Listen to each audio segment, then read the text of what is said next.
The content is back and the content is on this new show called Bling Empire.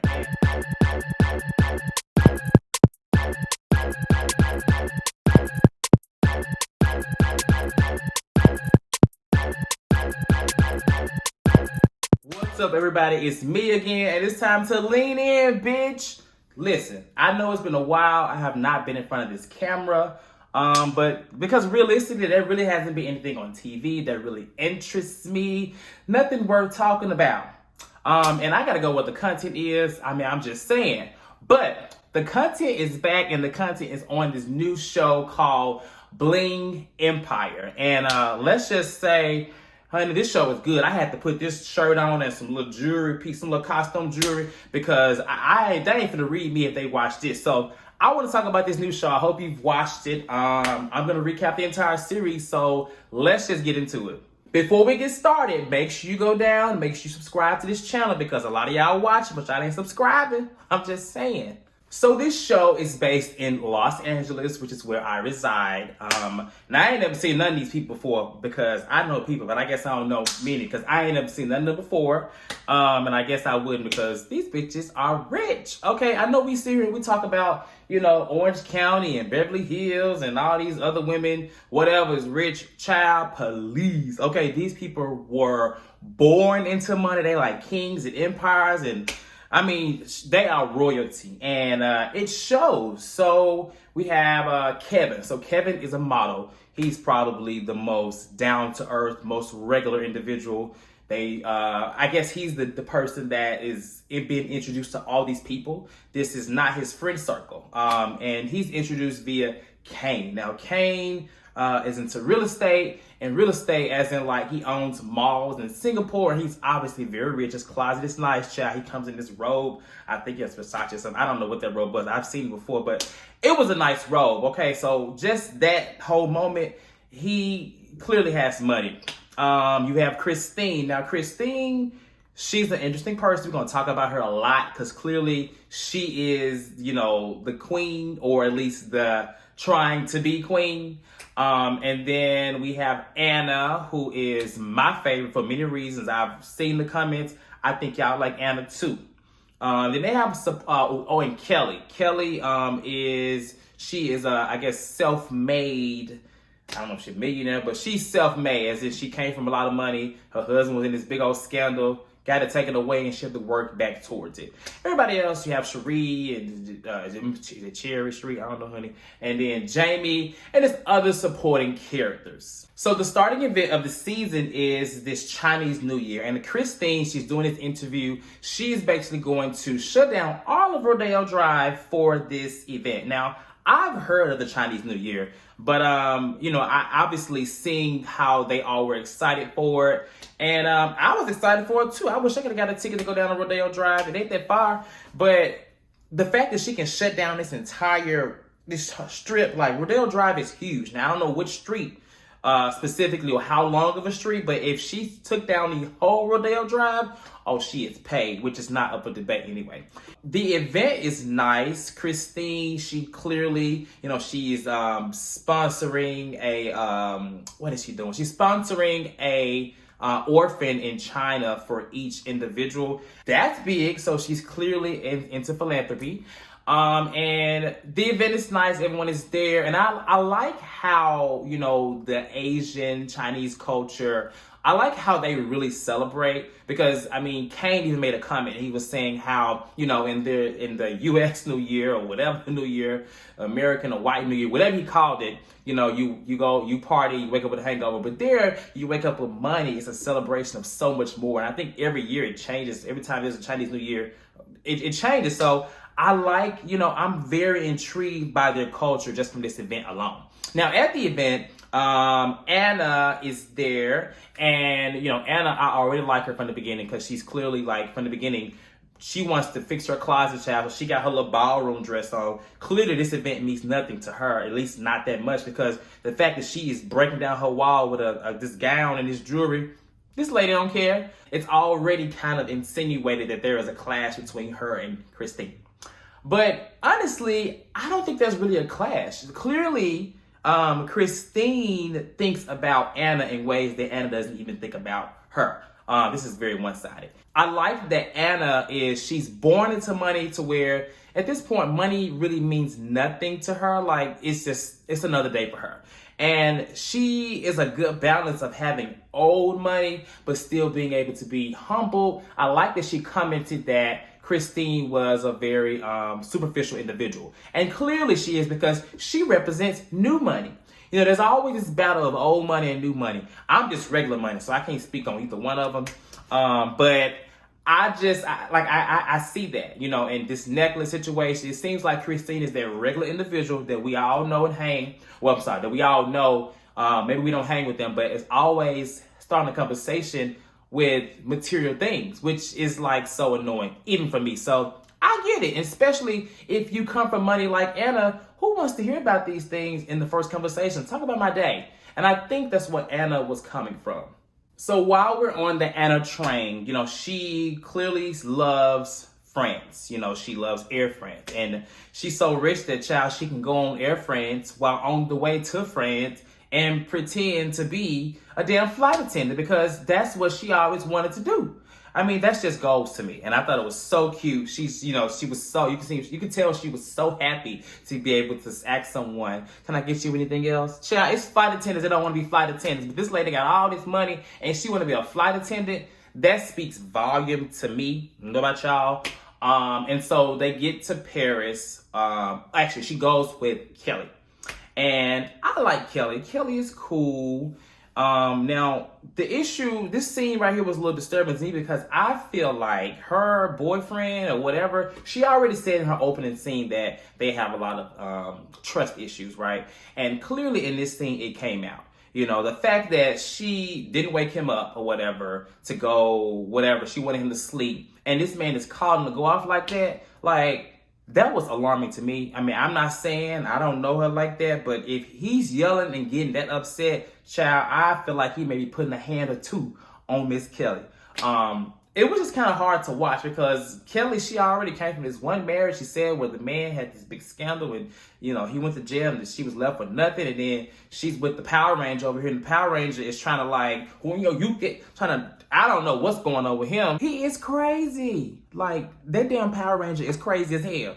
It's just unfortunate to me. Anna didn't like it. You know, it looked like she was, it's hard to really understand what the hell Anna is thinking, because her face is always just like, you know, you don't know what she's giving or what she's thinking, but she claimed that she was actually more upset than she was. And I would be too. You know, she looks at Kelly as a good friend. So who wants to sit here and watch somebody's boyfriend yell at them for nothing? I mean, let's just be clear. That's obviously going back to the trust issues that Kelly talked about. So I didn't like it, and I'm like, oh, child, Kelly. I haven't researched Kelly at this moment, but by the time I finish recapping this series, I'm going to bet that they are not together, because that is not the move for Kelly. So, mind you, I've only watched episode 1 and 2 at this moment. Even in the later scene where she was talking to Andrew and he was just like, I'm sorry. Child, I feel like this conversation they have, it happens a lot. She even said earlier that, you know, it takes about 8 hours for him to calm down or get. That's just too much. I mean, relationships, they are difficult. Arguments are going to happen, but his issue is trust. It has nothing to do with Kelly, and honestly, she needs to get the hell up out of there. Which it seems like that may be the goal for later, but we're going to talk about that too.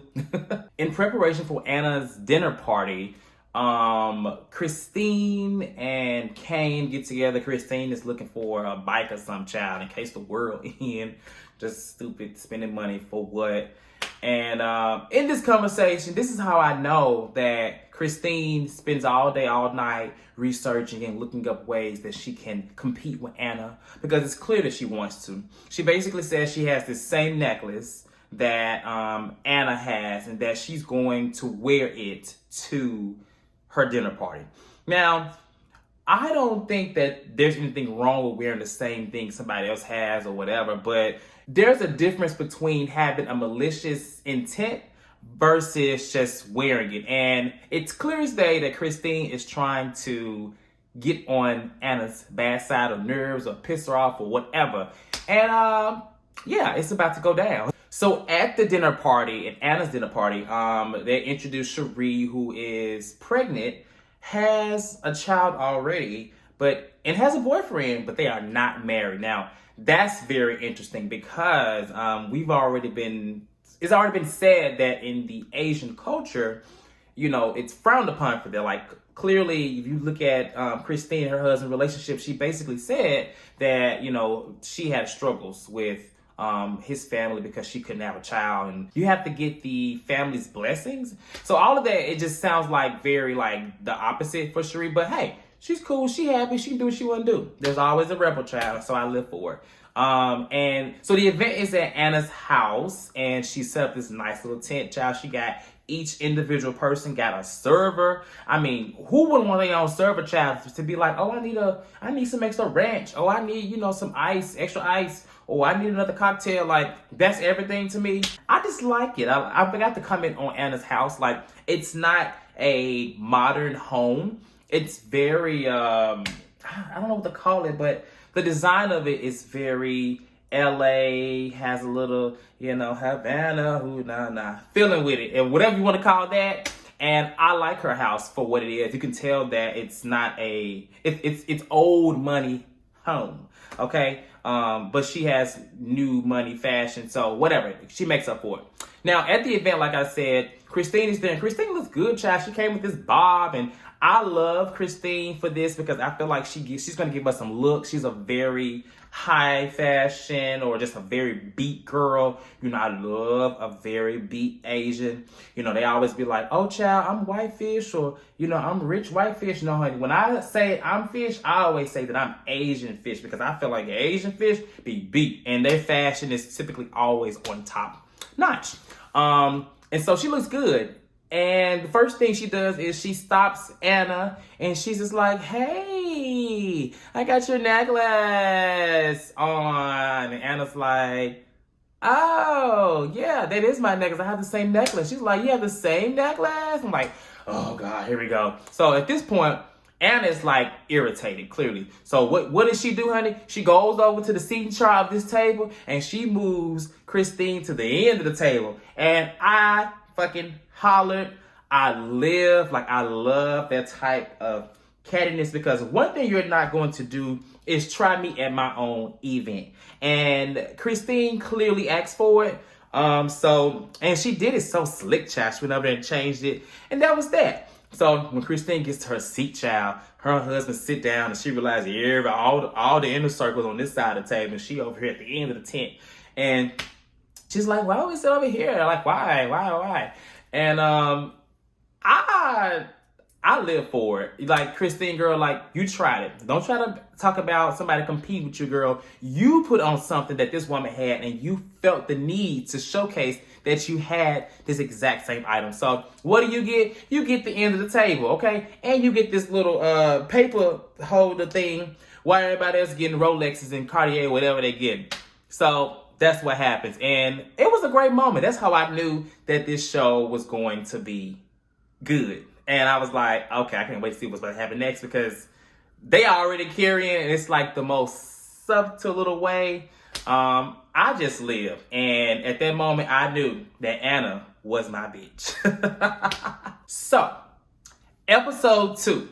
Episode 2 starts out with Christine calling over Anna, honey, and she comes over, and I guess this is her way to get to the bottom of the seating chart from Anna's event. But it's about to go left, or not even left. It's not about to go the way that Christine wants it to go, because she sits down, and the first thing she says is, I like your jacket, Dior, ready to wear. And Anna's like, how I get this bottle open, child? How I get this bottle open? She's like, yeah, ready to wear. It's the season. She's like, how I get this bottle open, child? But she ain't saying that. She just worried about this damn bottle, okay? And so I'm like, oh, Lord. If you ain't learned by now, Anna is truly unbothered and unfazed. And basically she goes into the seating chart. Now, things start to get a little crazy because, Christine is finally coming forth with, I thought it was kind of weird that you put me on this seating chart. And Anna's like, yeah, I put you over there because our best friend's over there. And so Christine is like, oh, yeah. And I love her. She was like, how do you love her? You don't even speak Spanish. She was like, yeah, I do speak Spanish. And so at this point, like, Anna is just being herself. She's unfazed. And Christine is just like, to me, losing this battle. So then she goes into the gift child. She's like, yeah, I heard you gave Cartier. She's like, no, I gave Rolex. And so she's like, oh, Rolex. Like, this whole scene, I literally laughed from beginning to end because I just felt like Christine was making a fool of herself in her own home. And Anna didn't have to raise her voice. She didn't do anything. All she did was sat there trying to get that bottle open with her hair all over her head, child. And that hair, I know her daddy makes weapons, honey. That hair is definitely a weapon. But I love Anna. Her hair can be a weapon all it want to be because I love Anna. So the conversation continues. And at this point, Christine is not really getting anywhere. Like, Anna is not, like she said, I'm not about to give you what you want, the satisfaction. You know why I moved you, so don't sit here and play victim now. And they even started talking about high jewelry from some place called Malario. And then she's like, oh no, honey, like Bouchon is the high jewelry. And she's like, no, Malaria. She's like, no, Bouchon. I'm like, oh shit, like I had to research, child, who is the oldest high fashion jewelry house? I think it was Malaria. I gotta look again, but I think it actually was Malario. And it's just their dynamic. Clearly, there's not going to be a resolution. These two are going to have this conflict because Anna don't see it for Christine at all. And Christine, even though she's much younger and whatever, but girl, like she said, this is the line of the whole series. You cannot compete with what I was born into. And girl, that's real, okay? Like, you have a lot of money, Christine. You can do whatever you want to do. But this lady has had money all of her life. So she may be 60, 50, whatever. But since day one, she has been able to go to Rodeo and do what she wanted to do. And it took you whatever years, a husband with money and empire, whatever, to do that. So girl, stop trying. You are not going to win this battle. You've already lost. Now, this is where I actually feel for Christine because it seems like she's been with her husband, and which I love her husband. He seems to be cool, nice, I mean, whatever. But it seems like she's had to prove herself to his family. I don't know the whole culture, but you have to ask for their blessing. And you have to basically be this wife, just a housewife, with no type of voice, but have the baby, be the wife. I mean, that's what it seems like to me, very traditional. And so she has shared that she has struggled for 10 years trying to have a baby. And so this baby's brand new. He may be like 1 at this point. So, I mean, I'm sure she's elated and happy to have this child, but clearly she does not want another baby. Although her husband does. I guess they ain't talked about it yet, but she does not want one. And I don't necessarily know if it's because of the family. I think she just doesn't want another one. I think she's happy with the one she has, and probably one of those parents, like my mom was like, child, one and done. There's nothing wrong with that. So I like their dynamic. They go, obviously, to look at their frozen eggs or whatever, and he wants a girl. And it just seems like at first she's like, oh, that's fine. Let's see if we can get the blessing, blah, blah. But then it comes down to the point to where she just doesn't want another baby. And we'll get to that too. So my girl Anna invites Kevin over, and she's inviting him over. At this point, we don't know. She had one of the showrooms come bring us some clothes. And basically, she's inviting him over to let him know that she wants him to date Kelly. Now, that's a little messy because Kelly is clearly in this relationship and he already has trust issues. So I don't know if that's the right way to go about things. Anna, I know you're looking out for your friend, but that's kind of a mess. But the fact that Kevin is like all here for it or slightly here for it, child, it's going to be a mess waiting to happen. I can't wait to see what happens. But while she's there, child, she gets to pulling off her shirt and her titties all out and stuff. And she gives her some Dior shoes. And I just love Anna. She's just like, listen, you okay, child? You with me? Like, come on, just live a little. I feel like her stance on everything, she's had all this money. She's like, listen, this is real. It's not fake. Like, in terms of what situations, this is reality for me. So enjoy this moment. Like, there are people there would be dying to be at Anna's arm and take these shoes. So I think what she's saying is live life. I like her stance. And as a person that loves to live life, I love Anna. Please find me and give me some Dior shoes, honey. I will take them. And I do whatever. Let's go kick it, girl, if you watching this. I feel like that's what Anna was trying to say to Kevin, especially when he went to try to return the shoes. She's just like, look, enjoy these shoes, child. Like, stop playing. Like, it ain't about the brand. This is a nice gesture, a nice thing in life. And then she was like, it's rude to return something. When she said that, I would have just backed away then too. And the fact that he stormed off saying, I get to keep the shoes, like, I think he wanted to return the shoes because I think he thought that those shoes was going to be the key to Kelly. But once he sat down with Kane and Andrew, he realized that, okay, maybe I shouldn't get involved because Andrew really loves this woman, Kelly. So, I don't know. But listen, if you don't want the shoes, Kevin, I'll take the shoes. I do like the fact that Andrew does have some good intentions. He just unfortunately suffers from toxic behavior of trust issues. And in that conversation that he had with those two, Kane and Kevin, I believe him. I think he definitely does like Kelly. He just don't know how to keep Kelly. And by the looks of it, Anna is trying to get Kelly with Kevin, so he needs to get it together. To wrap all this up, Christine and her husband, they have to get his family's blessings about a new baby. So he wants a baby. She at this moment hasn't said she doesn't want it, but she mentioned it to Kane or whoever was at the photo shoot that she didn't want it. So I'm just like, girl, if you don't want a baby, maybe you should have told this man much sooner instead of leading him on to believe that you did. Because I mean, there's nothing wrong with that, but it seems like she just waited not too late to say that, because ultimately they are two individuals that marry. She's the woman, he's the man, but he wanted one. She could have easily said that she did. And in the final scene, like, I feel bad for him because he really wants another daughter. But I like that she did ask, like, what is the reason that you want another child? And don't say it's because of baby G. That is, like, he was saying, like, don't you say you want another? I think he's trying to use the baby's sweet, pure innocence to make her want another child. But I think she happy with baby G. She does not want another child. And I think that it's simple as that. So, do I think it's selfish? I don't know. I can't have no baby. But I feel for both of them, and I hope they figure it out. Because, yeah. I hope they figure it out. Because Christine is going to be in a heap of trouble, it seems like, from his family. That concludes episode 1 and 2. And I think these were some great episodes. Like, I feel like most of these shows, reality TV shows, whether it's an original to a platform or on actual television, they take a while to pick up. But I feel like this show grabbed us on the first episode. The moment that they said how much money they had and, they were closing down Rodeo Drive to hiding, moving seating charts. Like, it's given us a great element. And I didn't get that. Could you try again? What? Siri. Look, I ain't got time for Siri. But I appreciate that we're able to see the Asian culture. Because it's actually a culture that one of my favorites. Like, I enjoy going over to Asia, different parts of Asia. And so I am going to say this show is my new guilty pleasure. And I am going to continue to lean in. So come back.